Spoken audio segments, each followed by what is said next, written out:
Hello, and welcome to the moment you can allow yourself the peace and relaxation you deserve. My name's Nick, and it's my pleasure to be the voice that helps you drift asleep tonight. What if I told you that America's bookshops were once meeting places for revolutionaries, secret gathering spots for banned ideas, and sanctuaries during the nation's darkest hours? Tonight, we'll journey through time to discover the hidden history of America's bookshops. We'll begin in Benjamin Franklin's shop, where revolution was quietly plotted over the smell of printer's ink. We'll uncover the secret networks that hid freedom seekers beneath the floorboards of seemingly ordinary stores. We'll visit Harlem in its Renaissance, San Francisco during the beat poetry explosion, and witness how small shops became sanctuaries for voices the world tried to silence. And finally, we'll discover why, in our digital age, these quiet spaces still matter more than ever. So, settle in, get comfortable, and let's step back in time to where it all began.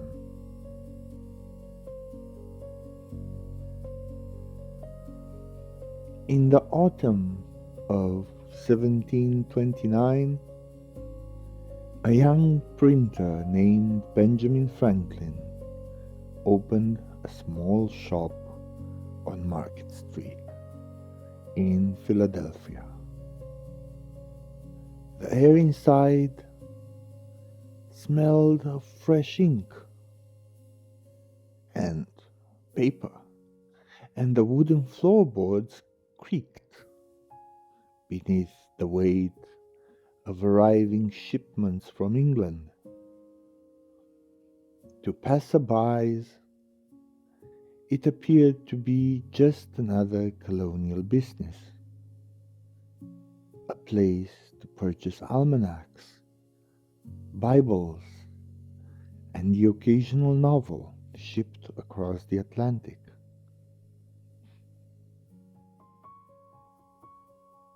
But if you had lingered there on certain evenings, you might have noticed something curious. Men would arrive separately, never in groups, each slipping through the front door as daylight faded. What drew them to this particular shop?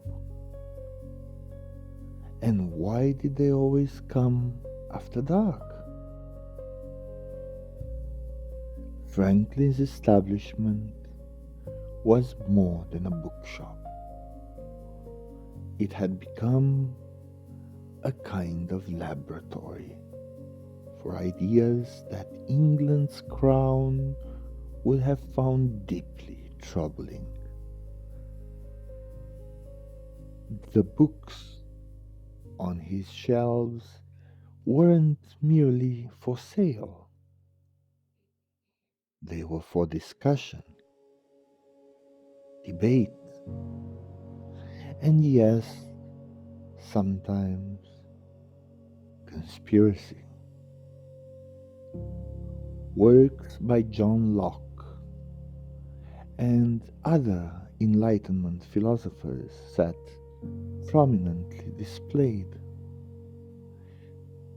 their pages filled with radical notions about natural rights and the consent of the governed.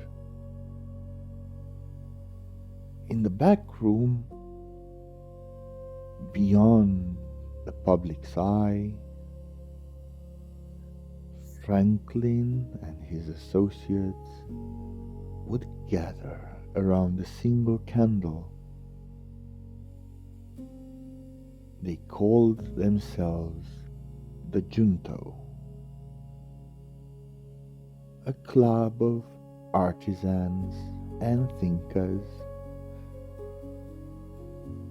There, they discussed questions that would have been dangerous to ask aloud in the streets. What is the nature of government? By what right does one man rule over another? These were not abstract philosophical musings. They were the seeds of revolution, planted quietly among the smell of printer's ink and bound leather.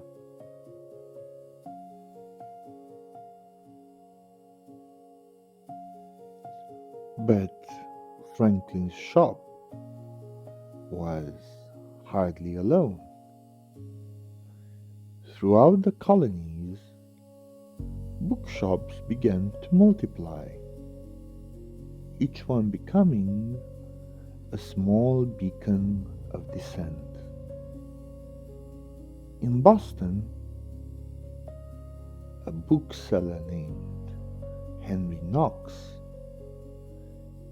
who would later become George Washington's chief artillery officer, ran a shop called the London Bookstore. Colonial officers frequented his establishment, never suspecting that the quiet young man selling them books was carefully studying their military manuals, memorizing strategies that he would one day use against them. Meanwhile, in these same shops, pamphlets circulated that would change the course of history. The printing presses worked late into the night, producing slim volumes with titles that seem almost quaint now, but carried then the weight of treason. Common Sense by Thomas Paine appeared in January 1776, and within months, bookshops across the colonies couldn't keep it on their shelves. 120,000 copies sold in a population of only 3 million. That single pamphlet, distributed through the network, of colonial bookshops did more to unite the colonies than years of secret meetings ever could. To own such a pamphlet was dangerous. To sell it was even more so. British authorities knew the power these ideas held, and they kept watchful eyes on the bookshops they suspected. Some booksellers developed codes. Certain books displayed in windows meant specific things. To those who knew how to read them. A volume of Locke placed spine out might mean a meeting that evening. A stack of almanacs arranged just so could indicate a fresh shipment of seditious materials had arrived. And so, in these quiet shops, revolution was not just discussed, it was printed, bound, sold, and spread. When the war finally came, it came with words as much as weapons, and those words had found their first home on the shelves of America's earliest bookshops, in rooms that smelled of paper and possibility, where dangerous ideas were worth more than gold.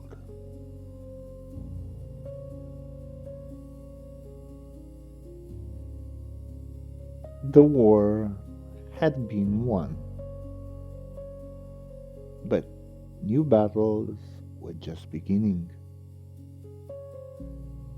As the 19th century unfolded, America's bookshops found themselves at the center of a different kind of revolution. One fought not with muskets, but with the written word. In 1830,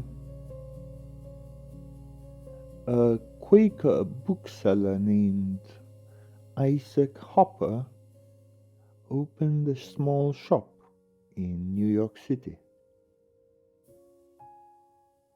The books he sold were ordinary enough.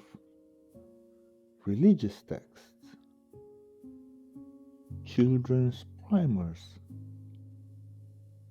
the popular novels of the day. But those who knew where to look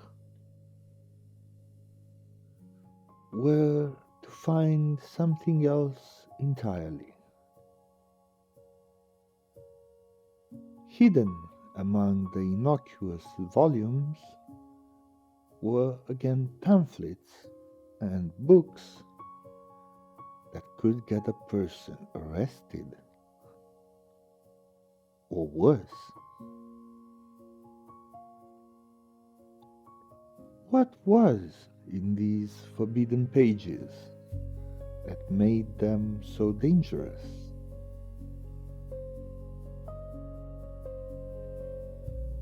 They contained the testimonies of escaped slaves, narratives written by Frederick Douglass, Harriet Jacobs, and others who had experienced the horrors of bondage firsthand. In the southern states, it was illegal to teach enslaved people to read,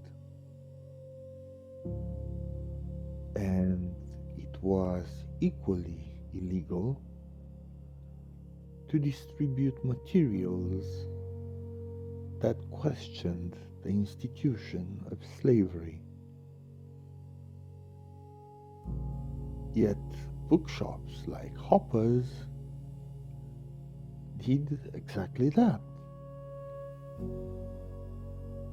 The network was subtle, almost invisible. An abolitionist traveling south might stop at certain bookshops along the way, shops whose owners could be trusted.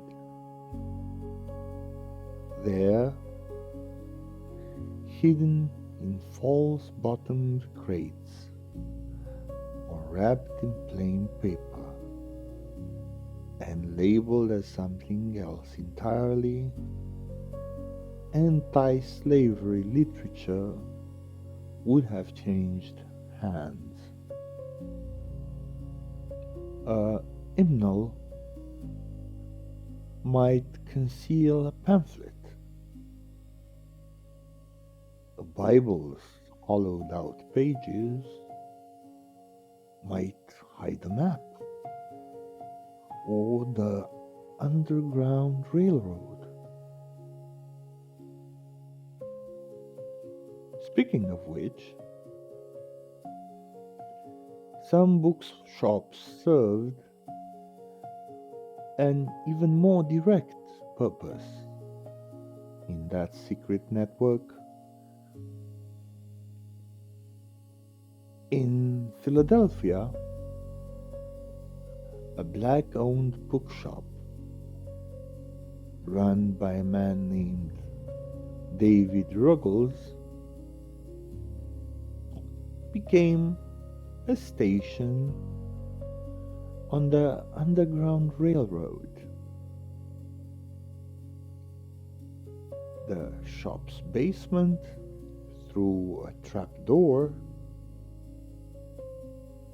hidden beneath a heavy bookshelf, could shelter freedom seekers for days at a time.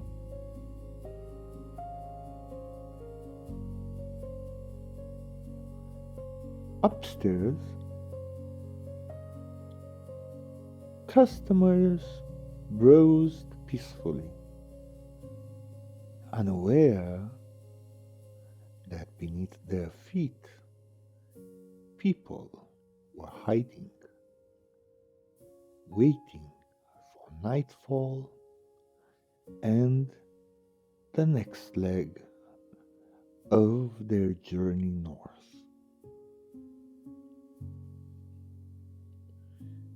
But it wasn't only abolition that found sanctuary in bookshops.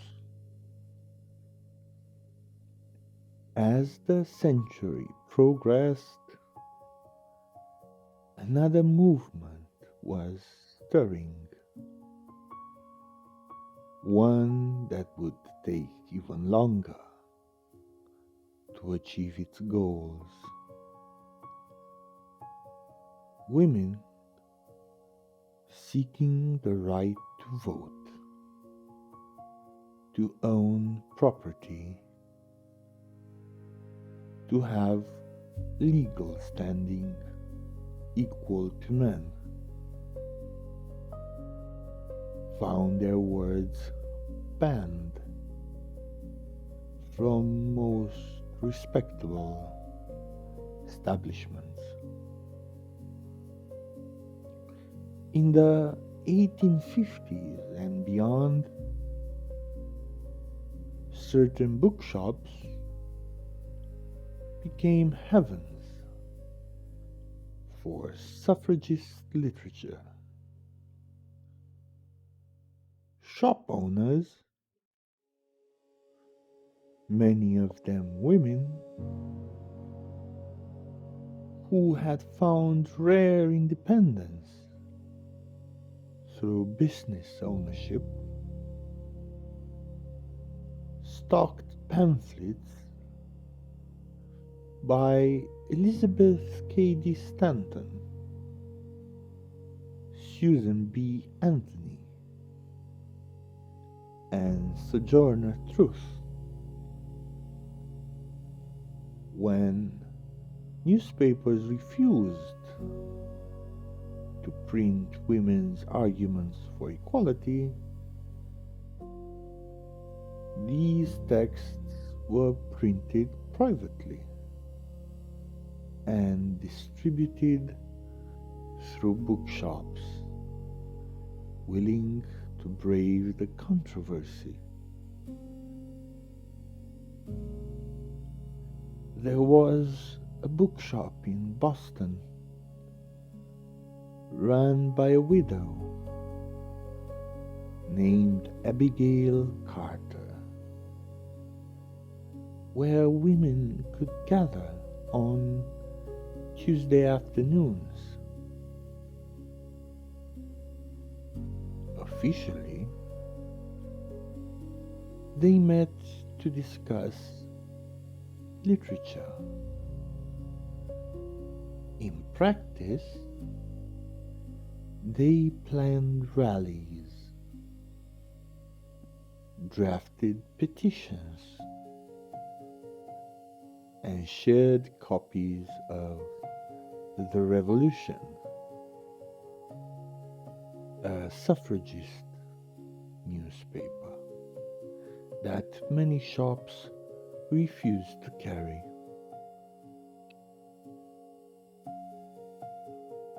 The local authorities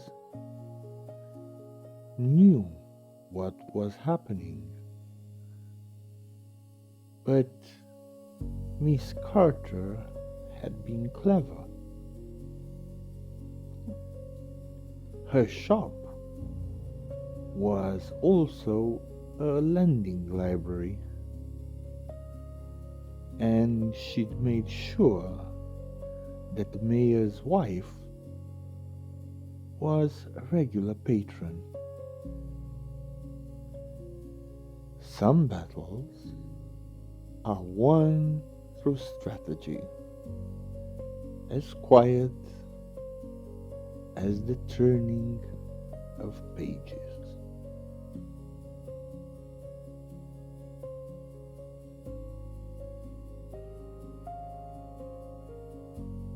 Meanwhile, across the country, immigrant communities were establishing their own bookshops, small corners of the old country, preserved in the new. German bookshops in Milwaukee, Italian bookshops in New York's Lower East Side, Chinese bookshops in San Francisco. These weren't just commercial enterprises, they were cultural lifelines, places where languages could be kept alive, where children of immigrants could learn the stories of their grandparents' homelands.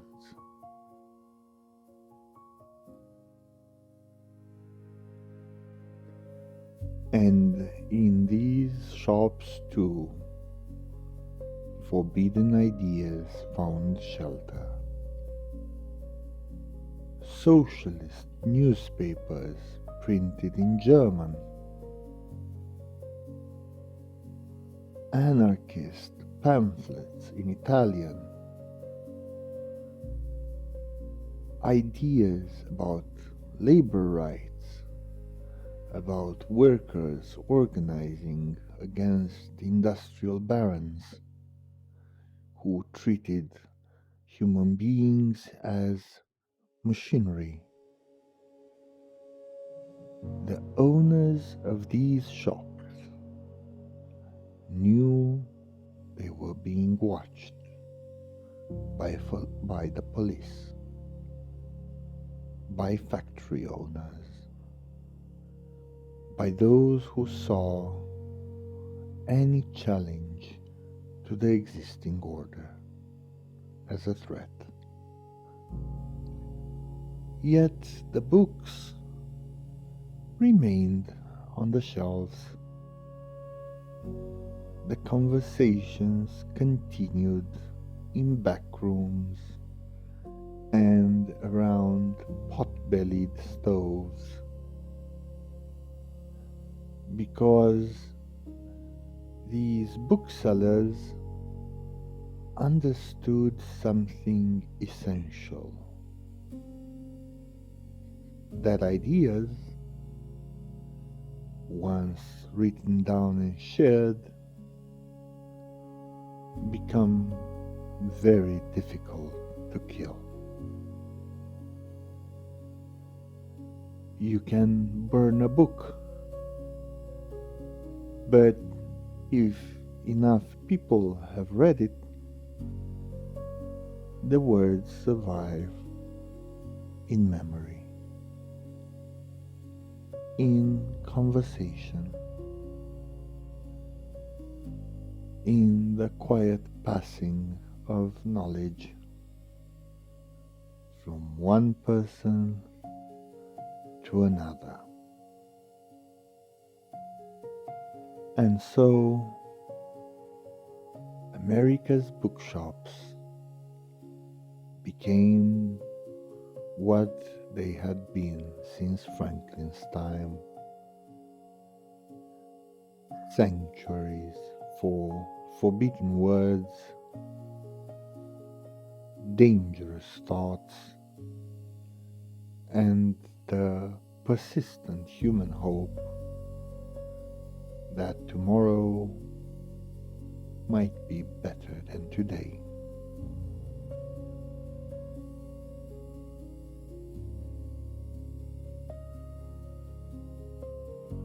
The 1920s arrived with a kind of restless energy. The Great War had ended, leaving a generation disillusioned and searching. In Paris, American expatriates gathered in a bookshop called Shakespeare and Company. But back home, American bookshops were creating their own literary renaissance. In New York's Greenwich Village, a small bookshop opened in 1920 that would become legendary. The Sunwise Turn was different from the bookshops that had come before. Its owners, two women named Mary Mowbray Clark and Madge Jensen, didn't just sell books. They curated experiences. They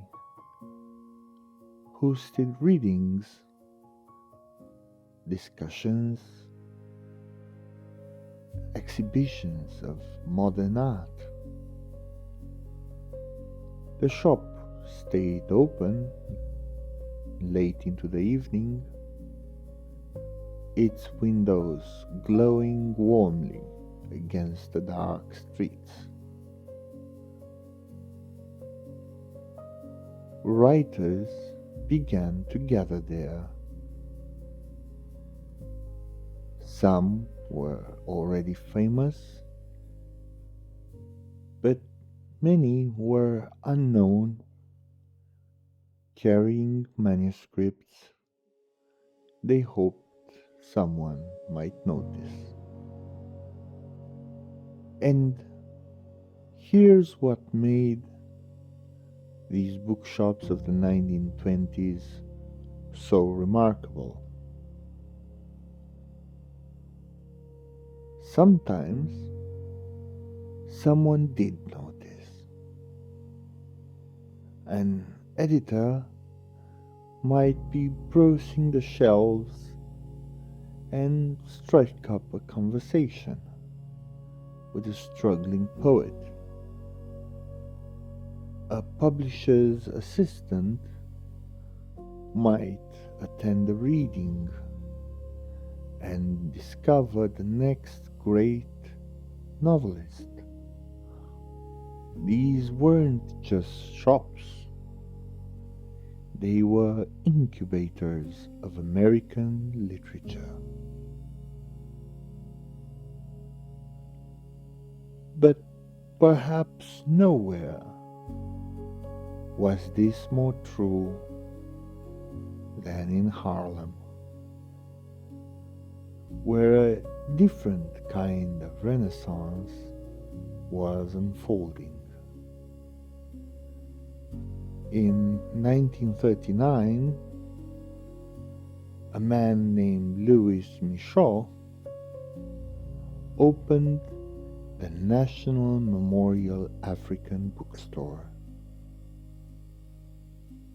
on 125th Street. Though it came slightly later than the height of the Harlem Renaissance, it became a spiritual center of what that movement had begun. Michaud's bookshop was unlike anything Harlem had seen before. The exterior was covered in hand-painted signs with proclamations like "Knowledge is power" and "We have all the books you need." Inside, every available surface, walls, ceiling, even the floor was covered with books by and about black people. At a time when most mainstream bookshops carried perhaps a handful of books by black authors, Michaud's shop had thousands. The shop became a gathering place. Malcolm X spoke there. Muhammad Ali visited. Artists, activists, students, and elders would crowd inside, discussing everything from Pan-Africanism to poetry. The shop stayed open until midnight most nights, because Michaud believed that education couldn't be confined to business hours. What was it about this particular shop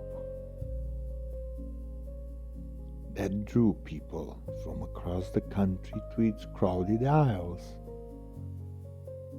It offered something that couldn't be found anywhere else.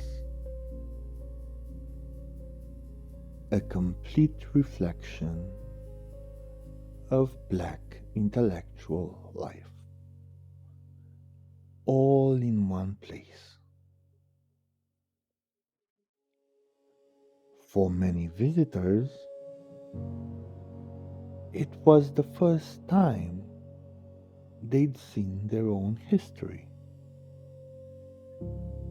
their own philosophers, their own poets,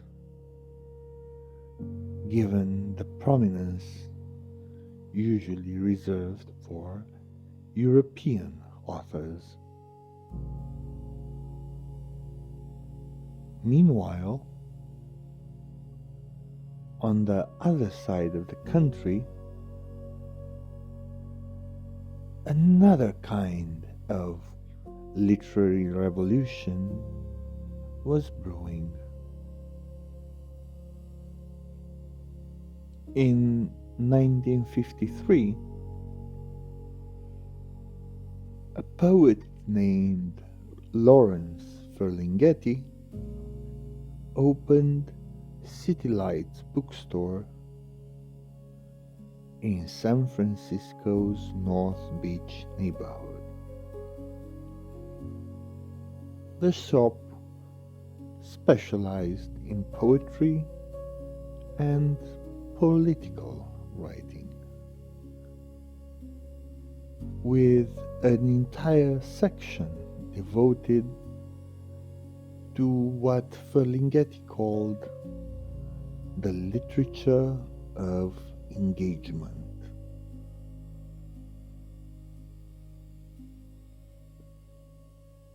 In the back room and in a small space upstairs, the beat poets began to gather. Allen Ginsberg, Jack Kerouac, Gary Snyder. They'd all read their work aloud to small crowds, experimenting with rhythm and language, pushing against the boundaries of what poetry could be. Their readings were informal, sometimes chaotic, often brilliant. But City Lights became famous, or infamous, for something else entirely. In 1956, Ferlinghetti published Ginsberg's Howl, a long poem that was immediately deemed obscene by authorities. Police arrested Ferlinghetti for publishing it. The ensuing trial became a landmark case for freedom of expression.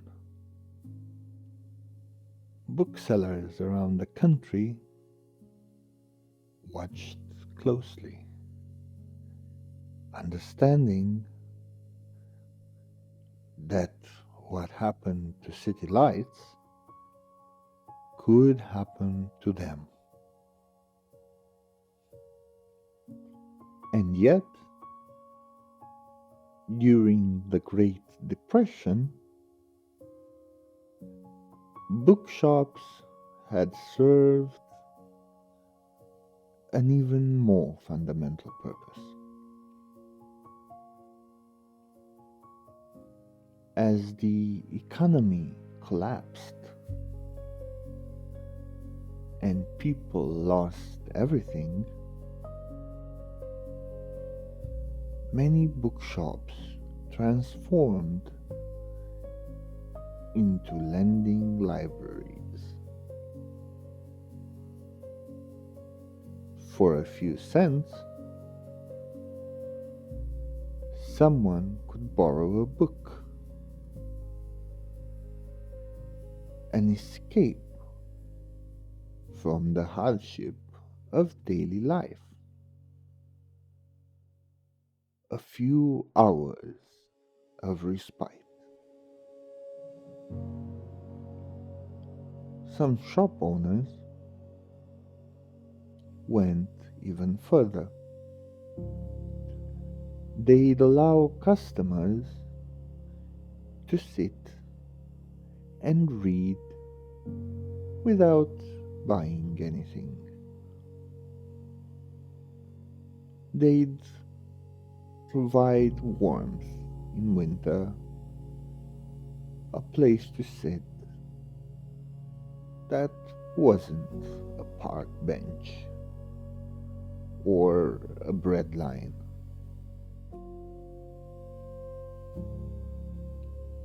In Chicago, a bookseller named Stuart Brent kept his shop open late. Specifically so, unemployed men had somewhere to go, somewhere they could maintain their dignity by pretending to browse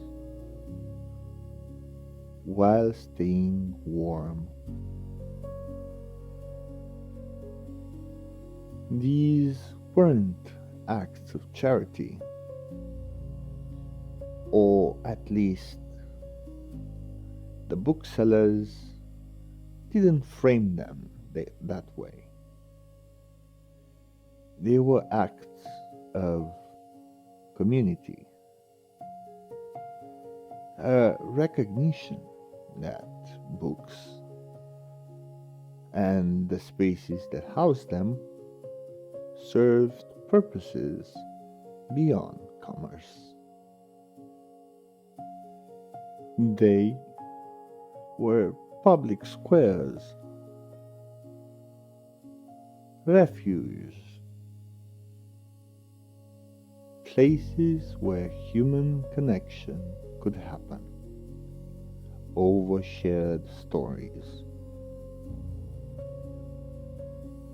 And in those dark years, when the future felt uncertain and the present unbearable,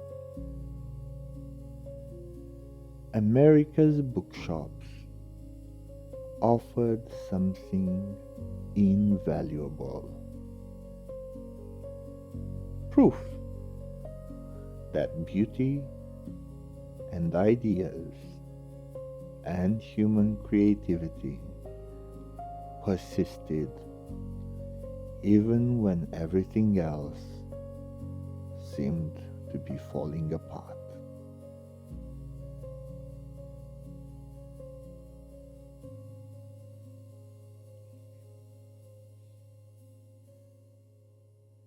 The 1960s arrived like thunder, and America's bookshops once again found themselves at the center of social upheaval.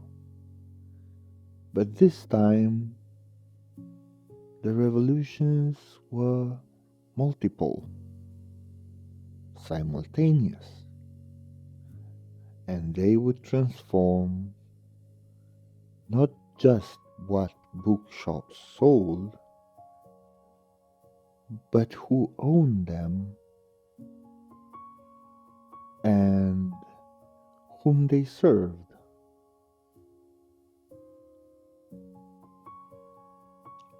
In the heart of the civil rights movement, certain bookshops became what they had been a century earlier during abolition. Dangerous places to gather. In Atlanta, a black-owned bookshop called the Shrine of the Black Madonna opened in 1969 and immediately became a target. Why would a simple bookshop attract the attention of police surveillance and, some say, FBI monitoring? Because it sold books that mainstream stores wouldn't touch. Detailed histories of slavery, radical political theory, works by Marx and Lenin, alongside texts about Pan-Africanism. Most controversially,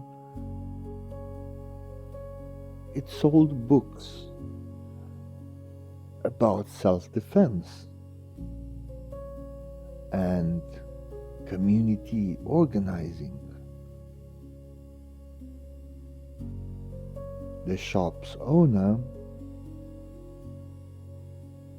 Reverend Albert Cleage Jr., believed that black communities needed knowledge as much as needed activism, and that the two were inseparable. The shop became a meeting place for organizers, students, and community members. Planning happened there between the shelves. Whispered conversations that would become protests. Marches, voter registration drives. The presence of books provided a kind of cover, a legitimacy. After all, what could be threatening about people gathering to discuss literature?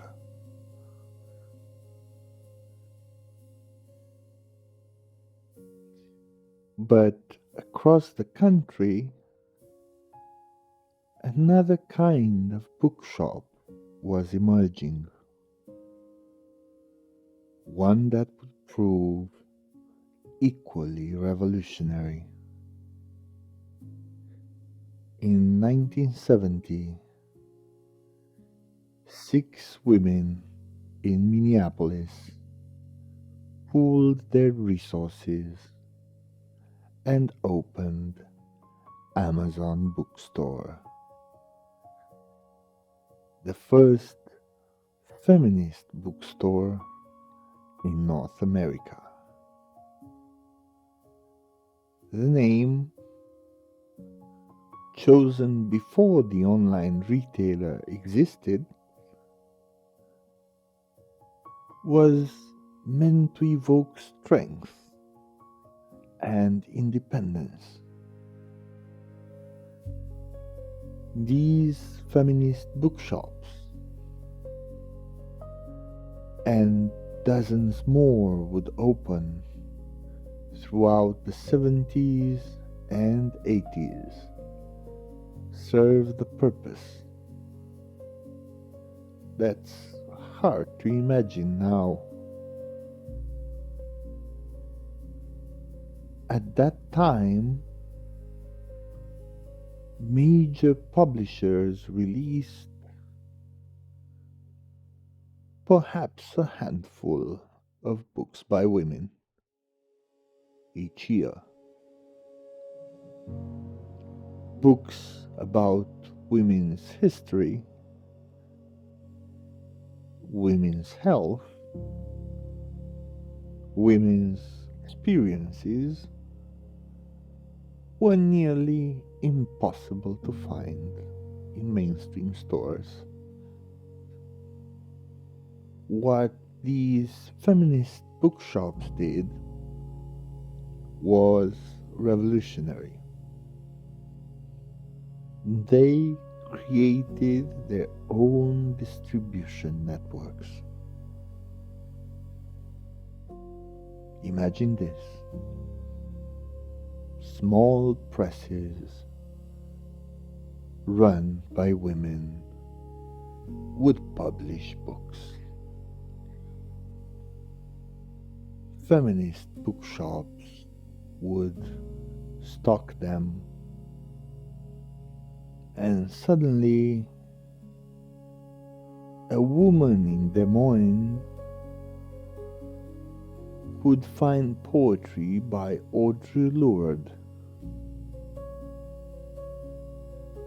theoretical works by Simone de Beauvoir, practical guides to understanding her own body, all in one place. These shops became community centers with reading groups, consciousness raising sessions, childcare co-ops organized in back rooms. Meanwhile, LGBTQ plus bookshops were serving a familiar purpose for an even more marginalized community. In 1967, years before Stonewall, a bookshop called the Oscar Wilde Memorial Bookshop opened in New York City. It was the first bookshop in the world devoted specifically to LGBTQ plus literature.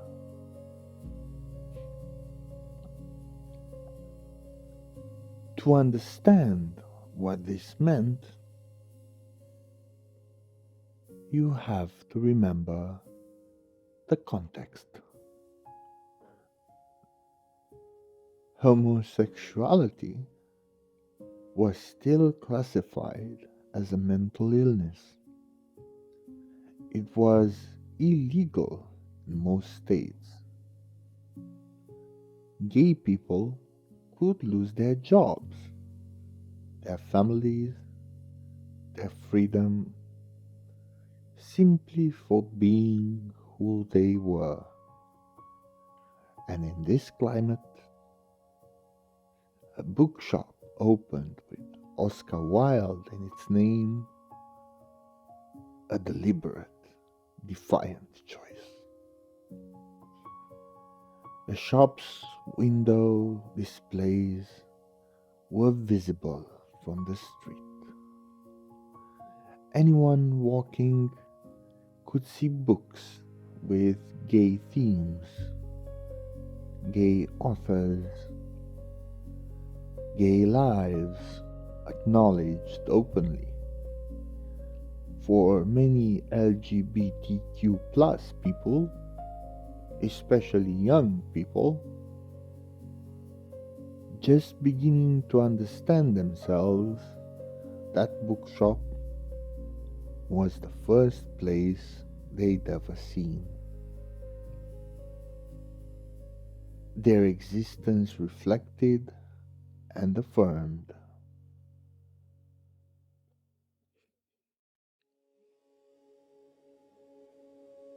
Similar shops opened in other cities, a different light in Los Angeles, Giovanni's Room in Philadelphia, Lambda Rising in Washington, D.C. They weren't just retail spaces, they were sanctuaries in the truest sense. Places where people could be themselves, could find community, could access information that might literally save their lives. And all of these bookshops, black, feminist, LGBTQ plus, faced opposition. Vandalism was common. Windows smashed, inventory destroyed. Some faced arson, others dealt with constant police harassment, with authorities finding any excuse to raid, to fine, to intimidate. Yet, they persisted because the people who ran these shops understood something essential about the power of books and the spaces that house them. They understood that visibility matters, that representation matters, that having a physical face where your community and your stories are centered can be transformative. During the Vietnam War, bookshops also became centers for anti-war organizing. shops that stocked works by Noam Chomsky, Howard Zinn, and other critics of American foreign policy found themselves monitored. Some shop owners were questioned by FBI agents, but they continued selling the books, hosting discussions, providing space for draft resistance counseling. In Berkeley, California, Moe's Books became an unofficial headquarters for the anti-war movement. Students from the university would crowd into the aisles, buying copies of the Port Huron Statement and other foundational texts of the New Left. The shop owner, Mo Moskowitz, believed deeply in the First Amendment and refused to remove controversial titles, even when threatened. These decades, the 60s, 70s, and 80s, represented perhaps the last time that bookshops functioned as genuine centers of political and social organizing. Television was already changing how people consumed information. Soon, the internet would change it even more dramatically. But in those years, if you wanted to find your community, to connect with others who shared your values or your struggles, you often went to a bookshop. And there, among the shelves, you found not just books, but people. Not just information, but solidarity. Not just stories, but the strength to keep fighting for a better world.